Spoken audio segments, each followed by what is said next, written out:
इसमें कि तुरंत ये उच्चाधिकारी, मैं स्वयं और मेरा जो पूरा टीम थी वो गई थी मौके पर। FSL, dog squad, MOB team को भी बुलाया गया और पूरे घटनास्थल का जायज़ा लेकर ये पता करा गया कि ये जो हत्या हुई है ये एक मतलब ब्लाइंड मर्डर था जिसकी कोई हमारे पास लीड नहीं मिली, किंतु हमारी टीम के द्वारा अथक प्रयासों से 12 घंटे के भीतर उसका खुलासा कर दिया गया और 24 घंटे के भीतर जो आरोपी हैं उनको एक को गिरफ्तार और एक नाबालिग आरोपी को डिटेन निरुद्ध किया गया है।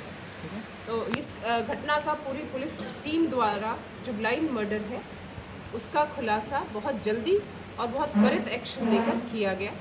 जो घटना सामने आई वो ये है कि जो मृतका है पूनम प्रजापत, उसकी जो उसके बड़े भाई हैं जिन्होंने एफआईआर भी दर्ज कराई, अंकित प्रजापत, उसकी शादी झालावाड़ में मंडावर थाना क्षेत्र के गांव वहाँ की एक लड़की से हुई थी पिछले दिवाली, इसी दिवाली को। किंतु उसकी भाभी का पहले से ही प्रेम प्रसंग था उसी गांव में राजू प्रजापति के साथ। शादी के बाद भी वो प्रेम प्रसंग उसका छूटा नहीं। वो लगातार प्रेमी, जब भी वो अकेली रहती थी यहाँ पर बुला लेती थी अपने प्रेमी को घर पर।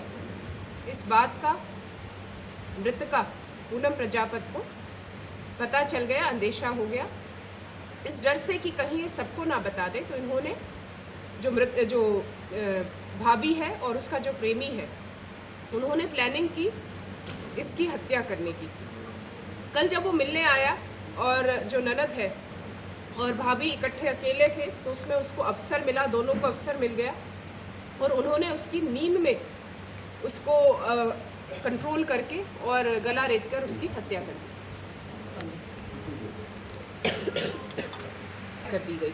उसके पश्चात दोनों ने साक्ष्य मिटाने की भी पूरी कोशिश की, किंतु हमारी टीम द्वारा अथक प्रयास किए गए और उसमें हमें कुछ जो महत्वपूर्ण हमें लीड्स मिली जिस पर काम करके हमने इस बात का खुलासा कर लिया कि इसमें जो मृतका की भाभी और उसका प्रेमी राजू प्रजापत ही उनके द्वारा प्लानिंग करके सुनियोजित तरीके से और उस मर्डर को अंजाम दिया है। जो वेपन है वो चाकू से उसका गला रेता गया। चाकू बरामद कर लिया? वो भी अनुसंधान में कर लिया जाए। तो ये चाकू लेके आए थे या घरेलू चाकू था? चाकू यहीं से लिया, कहाँ से? उसके बारे में अभी उनको डिटेन किया गया है, उनसे पूछताछ करके और जैसे ही वो इत्तला देंगे उस हिसाब से कार्रवाई की जाएगी। यहीं रहता था या नहीं, आरोपी झालावाड़ का था। उसके पहले भी 3 मुकदमे दर्ज हैं और वो वहीं से मिलने आता था यहाँ। और भी कोई इन्वॉल्व है कि इनके साथ? झालावाड़ से उसको गिरफ्तार किया। शक कैसे हुआ भाभी पर? झालावाड़ का कौन सा गांव? झालावाड़ प्रॉपर से करा? किस तरह से पता लगा? उसके गांव से किया गया, मंडावर थाना। शक कैसे हुआ इस पर भाभी को? क्या उम्र होगी मैम इसकी? किसकी? इसकी आरोपी की? आरोपी की 24-25 वर्ष। शक कैसे हुआ? किस रास्ते से हटाना चाह रही थी इसको?